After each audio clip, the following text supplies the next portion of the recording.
আসসালামু আলাইকুম।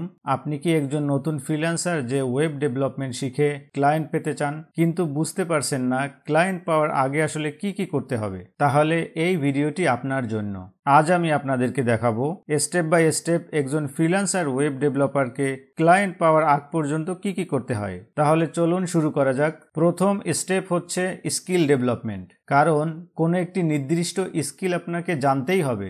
আপনি যদি একজন ওয়েব ডেভেলপার হতে চান তাহলে আপনাকে জানতে হবে তিনটি মূল প্রযুক্তি, যেগুলো হচ্ছে HTML এবং এটি দিয়ে আমরা ওয়েবসাইটের কাঠামো তৈরি করি। দেন হচ্ছে CSS, যেটি দিয়ে আমরা ওয়েবসাইট ডিজাইন করে থাকি।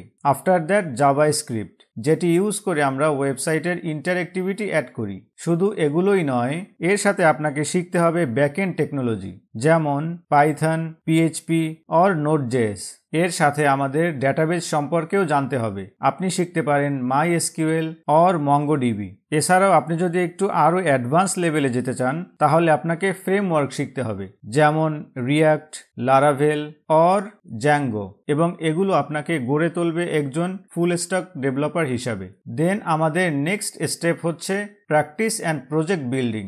শুধু শিখলেই হবে না, আমরা যেগুলো শিখেছি সেগুলো ইউজ করে এবং প্র্যাকটিস করতে হবে। তাই শুধু শেখা নয়, নিজের হাতে কাজ করলেই আসল উন্নতি হয়। আপনি যা যা শিখেছেন সেগুলো ইউজ করে এখন আপনাকে প্র্যাকটিস করতে হবে এবং বিভিন্ন প্রজেক্ট বানাতে হবে। তাই প্রথমেই আপনি ছোট ছোট প্রজেক্ট দিয়ে শুরু করতে পারেন, যেমন একটি পোর্টফোলিও ওয়েবসাইট, একটি ব্লগ ওয়েবসাইট, একটি টু ডু অ্যাপ বানাতে পারেন এবং একটি সাধারণ ই-কমার্স ওয়েবসাইট বানাতে পারেন। এই প্রতিটি প্রজেক্টই আপনাকে আরও আত্মবিশ্বাসী করবে এবং ভবিষ্যতে পোর্টফোলিওতে যোগ করার সুযোগ দিবে। আমাদের নেক্সট স্টেপ হচ্ছে পোর্টফোলিও এবং গিটহাব প্রোফাইল ক্রিয়েশন। আপনি স্কিল শিখলেন, প্রজেক্ট বানালেন, এখন আপনার সময় এসেছে আপনার এই কাজগুলো বিশ্বকে দেখানো। সো আপনি একটি প্রফেশনাল পোর্টফোলিও ওয়েবসাইট তৈরি করবেন, যেখানে অবশ্যই থাকবে আপনার নাম, আপনার স্কিলস, প্রজেক্টের লিঙ্ক এবং কন্ট্যাক্ট ডিটেইল। এরপরে আপনাকে বানাতে হবে গিটহাব প্রোফাইল। এটি ভেরি ইম্পর্টেন্ট। অবশ্যই আপনার একটি গিটহাব প্রোফাইল থাকতে হবে। আপনার প্রতিটি প্রজেক্টের কোড সেখানে আপলোড করবেন, যাতে ক্লায়েন্ট দেখতে পায় আপনি কতটা সিরিয়াস একজন ডেভেলপার। সো আপনাকে মনে রাখতে হবে you must show your work to the world. So আপনি যদি কোনো স্কিল জানেন এবং কোনো প্রজেক্ট করে থাকেন, সেটা আপনাকে অবশ্যই সবাইকে দেখাতে হবে, আদারওয়াইজ কেউ বুঝতে পারবে না যে আপনার ভিতরে আসলে কি ট্যালেন্ট রয়েছে।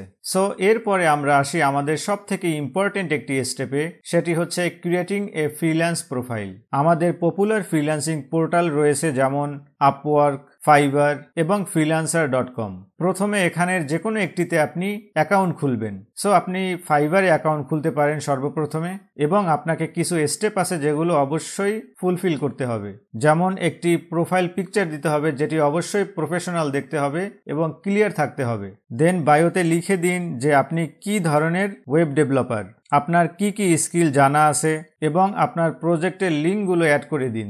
মনে রাখবেন যে একটি ভালোভাবে লেখা প্রোফাইল আপনার প্রথম ক্লায়েন্ট পাওয়ার সম্ভাবনা কয়েক গুণ বাড়িয়ে দিবে। এরপরে আমাদের নেক্সট স্টেপ হচ্ছে নেটওয়ার্কিং অ্যান্ড সফট স্কিল। শুধু ফ্রিল্যান্সিং পোর্টালগুলোতে আইডি খুলে বসে থাকলেই চলবে না, পাশাপাশি আপনার নেটওয়ার্ক তৈরি করতে হবে। এজন্য আপনি বিভিন্ন প্ল্যাটফর্মে অ্যাড হতে পারেন, যেমন লিঙ্কডইন, ফেসবুক গ্রুপ এবং গিটহাব কমিউনিটি, এবং এখান থেকে কিন্তু ফ্রিল্যান্সাররা প্রতিদিন ক্লায়েন্ট পাচ্ছে। সো এখান থেকে আপনি অন্যদের প্রজেক্টের প্রবলেম সলভ করে দিন, ফিডব্যাক দিন এবং নেটওয়ার্ক তৈরি করুন, এবং এই সম্পর্কগুলোই একদিন আপনার ক্লায়েন্টে পরিণত হবে। এর পাশাপাশি আপনার সফট স্কিলগুলোতেও গুরুত্ব দিতে হবে, যেমন কমিউনিকেশন স্কিল, টাইম ম্যানেজমেন্ট এবং প্রফেশনাল বিহেভিয়ার।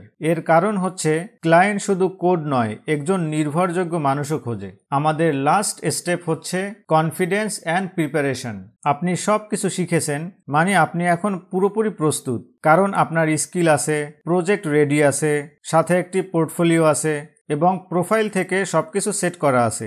আর তাই এখন আপনার দরকার শুধু আত্মবিশ্বাস। সো আপনি ছোট ছোট প্রজেক্ট দিয়ে শুরু করুন, দেন স্লোলি অভিজ্ঞতা বাড়ান এবং এরপর বড় বড় ক্লায়েন্টের দিকে এগিয়ে যান। সো সবসময় মনে রাখবেন, কনসিস্টেন্সি ইজ দ্য কি টু সাকসেস।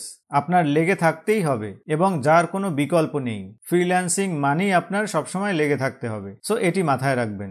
সো ভিউয়ার্স, আপনারা দেখতে পেলেন ফ্রিল্যান্স ওয়েব ডেভেলপারদের জন্য ক্লায়েন্ট পাওয়ার আগ পর্যন্ত কি কি ধাপ দরকার হয়। সো এই স্টেপগুলো যদি আপনি ভালোভাবে ফলো করতে পারেন তাহলে অবশ্যই ক্লায়েন্ট পাবেন, এবং আমাকে অবশ্যই কমেন্টে জানাবেন যে আপনি এখন কোন ধাপে আছেন, এবং আমার চ্যানেলটি অবশ্যই সাবস্ক্রাইব করবেন। আজ এ পর্যন্তই। Thank you for watching.